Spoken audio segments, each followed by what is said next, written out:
Hello and welcome back to the QT Office video tutorials. Today's tutorial is going to cover how to import your purchase orders from Mary Kay Intouch.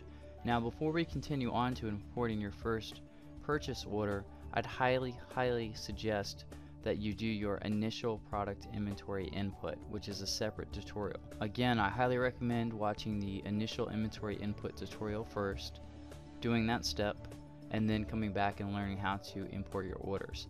After you do the initial inventory input, from there you'll be able to just import any new orders, and when you create invoices, those products will be removed from your shelf. So as long as you're moving products into your shelf or onto your shelf by using the import order, and as long as you're removing them from your shelf by creating invoices, whether they're tax write-off or normal sales invoices, your inventory will be on track. So let's go ahead and go to our inventory tab. We'll need to go to the inventory tab first to locate the import order sub tab, which is right here in the pink bar. So go ahead and click on this bar for me, and this will bring us to the main import order page. Here we'll have the pending orders, the past orders, and another link for the import order, which we're on now. From here we'll have to go to Mary Kay Intouch, and the quickest way to do it is to click on the Intouch icon, which will bring up a new window with Mary Kay Intouch.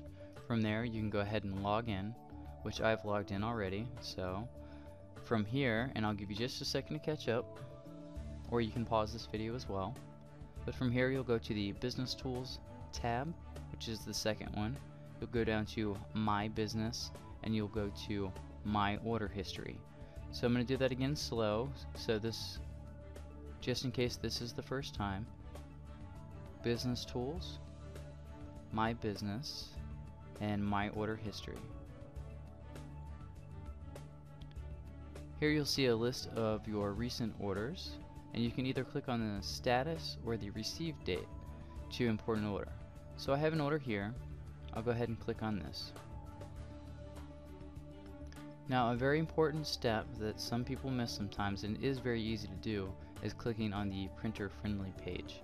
You have to click on the printer friendly page, which is located here. After you click on the printer friendly page, you'll see exit or print. This is the text you're looking for.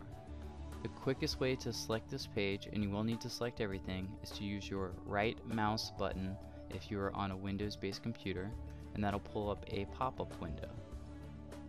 You would use the left mouse button to select all. You'll notice everything here is highlighted in blue in order for the correct format to show. Now if you're on a Mac, don't worry if you hit your right mouse button and it didn't work. Just hold down the Control key, which will be in the very far left of your keyboard.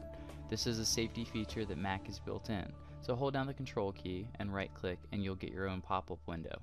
You can left click select all, and the same exact function will happen. Everything will be selected. Now we'll do the same steps. Windows users will right click, Mac users will hold down Control and right click, and we will hit copy. An alternate way to do this, if you're still having problems, is to go to the word edit on the top left of your screen. Now this is going to be part of the browser's features, but you'll go to edit, you'll hit select all, and then you'll go back to edit and hit copy. You'll be using your left mouse button to do those commands no matter what computer you're on. You can also do this from an iPad, but the instructions are a little different. I would suggest using Google to find out how to, quote, cut and paste, unquote, on an iPad. It's a lot easier if you see a video of it than me explaining it here. After we select everything, we'll hit copy, and we'll go back to QT Office, and we'll pick the order date. I'm just going to make up an order date here because this is just a tutorial, so the date really doesn't matter. You can either choose to do the order date where you order the product or the order date you receive it. I would probably suggest using the order date that you actually ordered the product so it will match Intouch. If I click on the date, it will be entered for me. Now the next step will be to left click in the order text box. You'll notice here that my cursor is flashing. This means this is ready for text. I'll use the right mouse button again on Windows, and again if you're on Mac you'll need to hold down the Control, and we'll left click paste. Now you don't really see all the text, but all the text is here. If you see something about Mary Kay Incorporated, you've done everything correct. So we'll go ahead and hit import order, and if it's a large order this might take a second. Now this brings us to our pending orders. Now, a pending order is an order that's waiting to hit your shelf. In order to hit your shelf, you actually have to hit the receive icon. If you'd like to view this and make sure everything came in correctly, you can do so here. But if your Intouch totals and your Section 1 totals and retail price all match up, including your shipping and your tax, then everything is good to go.